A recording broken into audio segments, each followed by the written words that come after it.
Bonjour, je viens vous parler de la nouvelle lune qui va se réaliser comme chaque mois dans le ciel, mais cette fois-ci, elle se réalise le mardi 27 mai 2025, très précisément à 6 degrés des Gémeaux et encore plus précisément à 5h03 du matin. Voilà, vous avez les données brutes.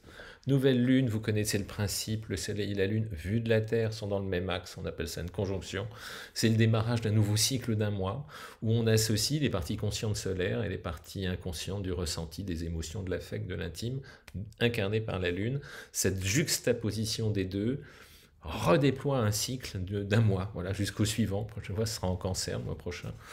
Ainsi va la vie, ça tourne tous les mois, un signe est dans le collimateur, mais pas que, ce que je vais vous parler maintenant en détail. Alors, il y a beaucoup de choses en Gémeaux autour de cette nouvelle lune en Gémeaux, justement. Alors, il y a quand même des choses très intéressantes sur lesquelles je voudrais qu'on s'appuie. Après, je vous ferai un développé des planètes qui sont autour, parce que si je polarise sur les seuls secteurs qui sont impactés, après j'ai des petits commentaires de ceux qui me disent mais vous m'avez oublié, je regardais un quart d'heure d'horoscope et vous ne me parlez pas de moi du tout. Culotté. Donc j'essaye de trouver pour chacun une planète, il y en a toujours une, elle tourne tout le temps en permanence dans tous les coins, donc il y aura toujours de quoi s'alimenter, avoir une petite info sympa, du moins c'est ce que j'essaie de faire. Et puis après, je vous parlerai d'un lien qui est avec Pluton, justement à l'occasion de cette nouvelle lune. Ça me donne l'occasion de parler un peu de Pluton, c'est pas tous les 4 matins non plus. Allez, c'est parti. Donc Soleil-Lune, conjoint dans le même axe, 6 degrés des Gémeaux, ce mardi 27 mai, 5h03 du matin. Qu'est-ce que ça induit? Ça induit un courant d'énergie globalement positive, pas d'autres mots. Hein. Pour qui? Pour mes Gémeaux, mes Balances, mes Verseaux, mes Béliers et mes Lions. Là, tac, elle démarre, elle est carrément positive pour vous 5.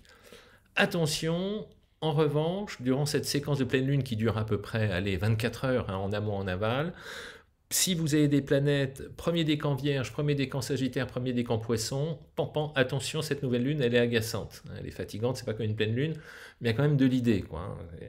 Quand la concentration Soleil et Lune forme des angles heureux, c'est super stimulant. Lorsque la conjonction Soleil et Lune forme des angles tendus, c'est plus agaçant, plus fatigant, on est plus affleurant, les humeurs sont plus aléatoires. Voilà. Donc, humeur plus aléatoire, je vous le refais, autour de cette pleine lune, 24 heures en amont, en aval.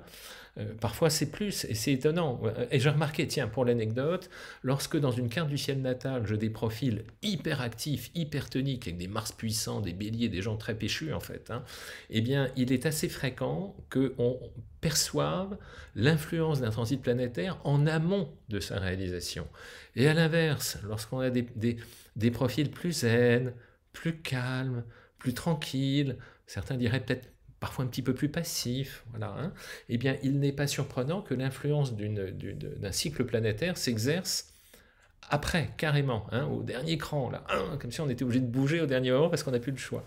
Voilà l'idée. Comme ça, à chaque fois qu'on fait du prévisionnel, il faut avoir ce paramètre-là, à savoir que si vous faites plutôt partie des profils très toniques, hein, en amont, des profils un peu équilibrés, donc là c'est au moment du transit, ou un profil un peu oulala.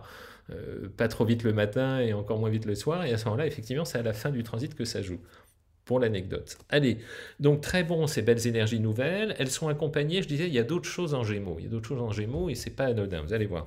Cette semaine, autour de cette nouvelle lune, en tout cas, il y a le soleil et la lune en Gémeaux, ça vous l'avez bien compris, hein, bis repetita, je vous le refais, et autour de ça, il y en a une autre qui est dans le même secteur, c'est Mercure. Mercure, le mental, l'intelligence, la communication, qui en Gémeaux excelle. Il est merveilleux dans cette position-là. Je vais développer derrière.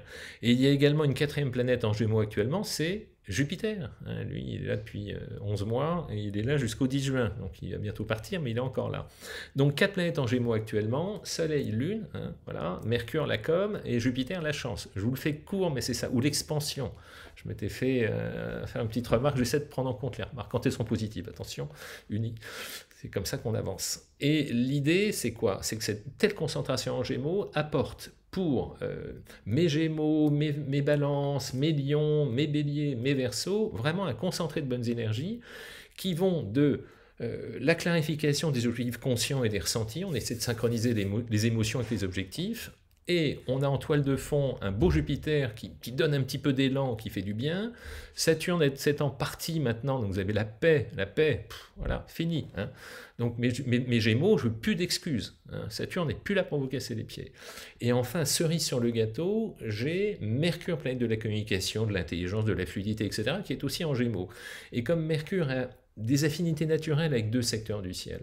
Mercure, c'est le sens de l'adaptation, la communication, la fluidité, l'élasticité intellectuelle, une sorte de disposition à communiquer sur tout et n'importe quoi avec la même aisance, c'est ça Mercure. Hein. En Gémeaux, même pas drôle, on dit trop intelligent pour être honnête, pour vous donner un peu l'idée. Et puis, dans cette position-là, il est magnifique.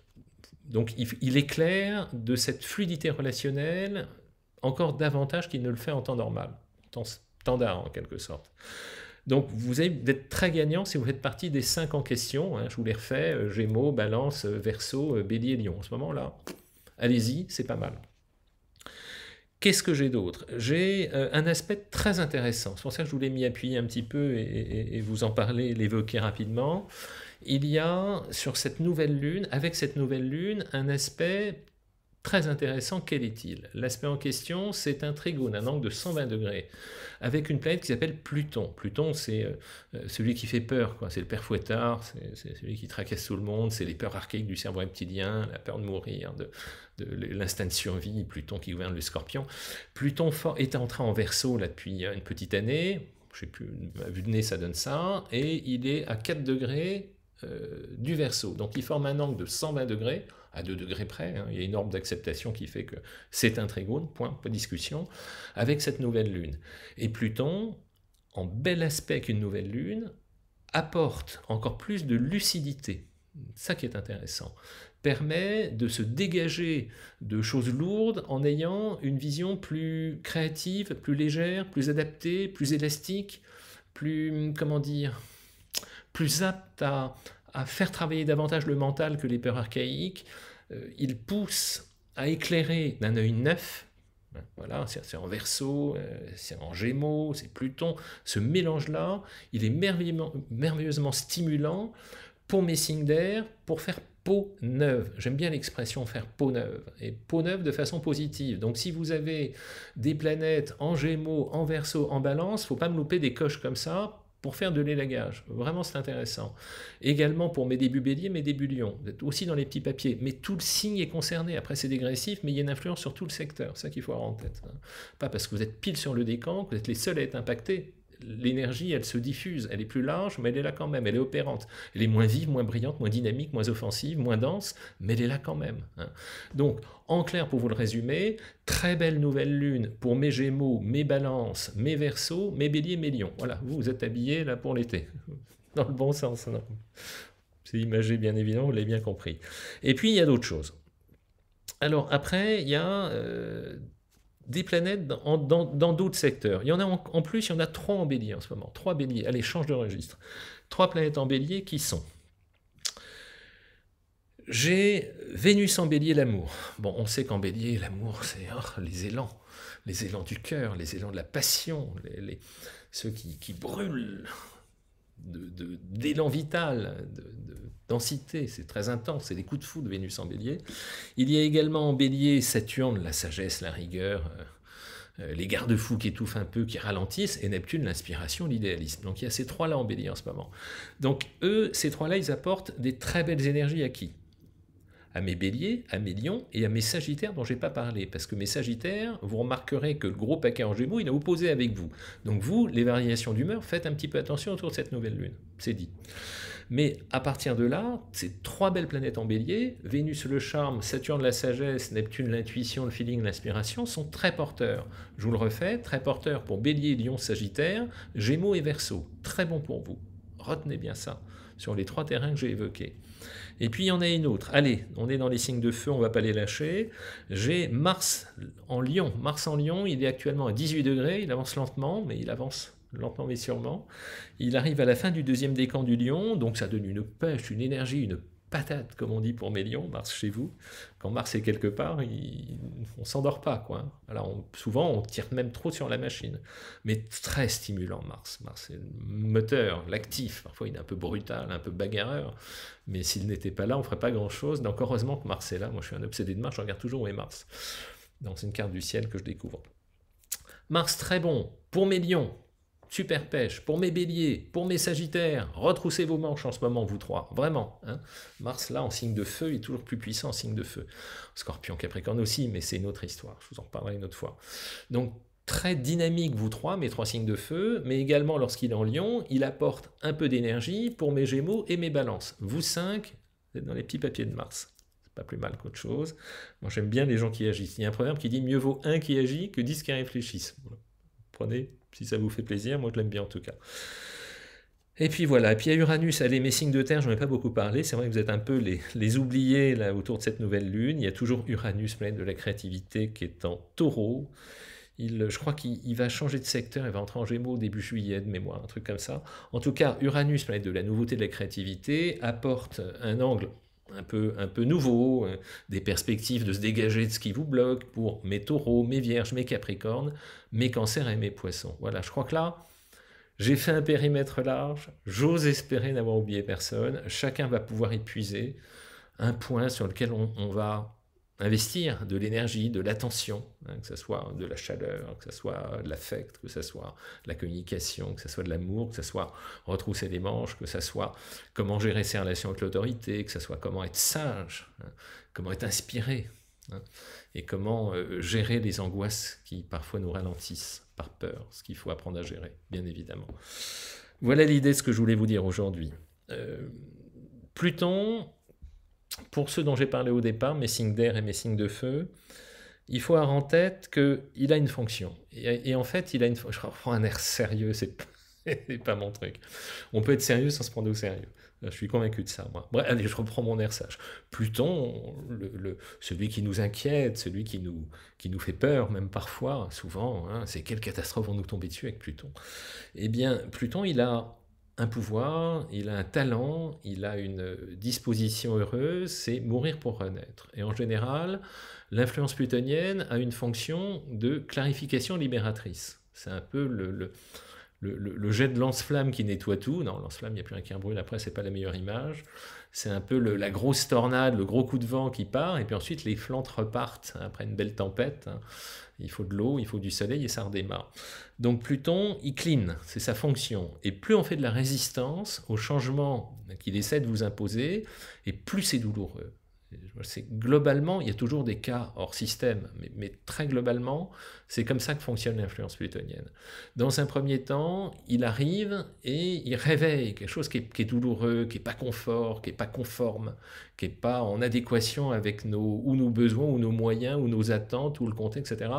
Donc il va s'efforcer de me ratiboiser tout ça, hein, une coupe bien proche du sol, en gros, et puis derrière, il repousse. Donc plus on comprend vite, c'est ça le message de Pluton, c'est plus on comprend vite ce qu'il essaye de vous faire transformer, plus on comprend rapidement sur quoi il joue, et ce qu'on doit modifier, ce qui nous convient plus, ce qui fonctionne plus, ce qui n'a aucune ou quasi infime perspective d'évoluer dans le sens où on l'aurait idéalisé, où on aurait espéré, etc., où on est coincé, plus on accepte cette bourrasque de vent et on tend les voiles pour aller dans le sens du courant pour se laisser porter, on ajuste les voiles. Hein. Je ne sais plus qui disait le pessimiste se plaint du vent, et l'optimiste, il ajuste ses voiles. J'aime beaucoup cette expression, elle me fait tout de suite écho. Donc Pluton, il veut ça. Donc plus on s'adapte vite, plus on fait en sorte de trouver les bonnes dynamiques, et vous savez quoi ? Plus vite on passe à autre chose. Et là, on peut redéployer l'énergie créative associée à Pluton. Pluton en Verseau. Voilà ce que je voulais vous raconter. Allez, pour conclure, je vais vous traduire les merveilleuses citations que vous me faites parvenir et qui me font toujours autant plaisir. Je vais commencer à avoir une sacrée collection, n'empêche. Alors, une citation que nous transmet Agnès. Agnès nous cite Roland Barthès, ou Barth ou Barthès, je ne sais pas comment on le prononce en fait. Il y a plein d'auteurs que je ne connais pas, donc je vous fais une confiance aveugle dans ce que je raconte. Agnès nous dit « La politesse est plus généreuse que la franchise car elle signifie qu'on croit en l'intelligence de l'autre. » Alors ça, on va s'y arrêter quelques secondes. La politesse est plus généreuse que la franchise parce qu'elle signifie qu'on croit en l'intelligence de l'autre. Alors, sans aller jusqu'à la vile flatterie, bien évidemment, qui est un extrême d'un côté, on doit éviter de tomber dans les remarques vaches, blessantes, sèches, parce que là non plus, ça rentre plus dans l'oreille.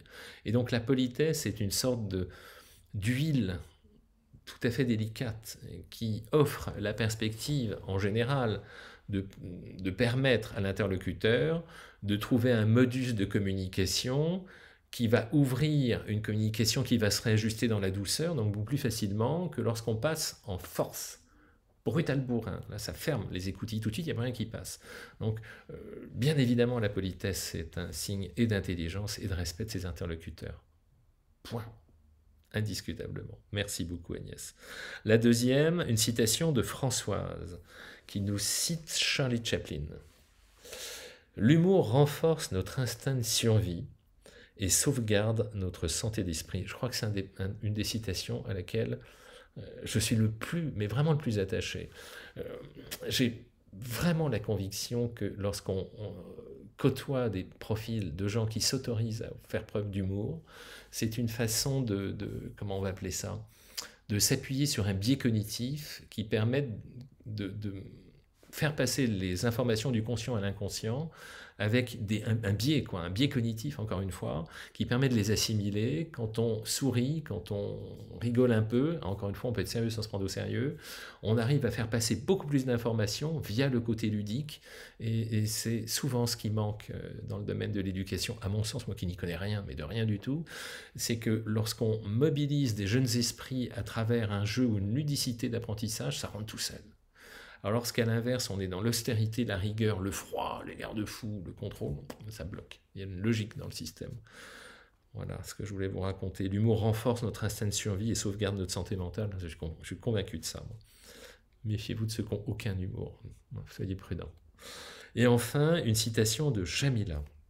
Je n'ai pas l'auteur, mais je pense que vous, si vous connaissez, vous retrouverez. Merci Jamila. Un jour, tu réalises que le vrai bonheur, c'est juste de savoir que les personnes que l'on aime vont bien. Et ça, c'est tout ce qu'il te faut pour aller bien. Ah, je l'adore aussi celle-là.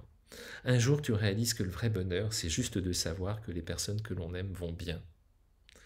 Et ça, c'est tout ce qu'il nous faut pour aller bien. Voilà ce que je voulais vous raconter cette semaine. Enfin, ce mois-ci, parce que là, c'est la lune, la nouvelle lune. Allez, à bientôt. Merci pour vos adorables commentaires, vos bonnes énergies qui font écho. On se nourrit réciproquement. À bientôt.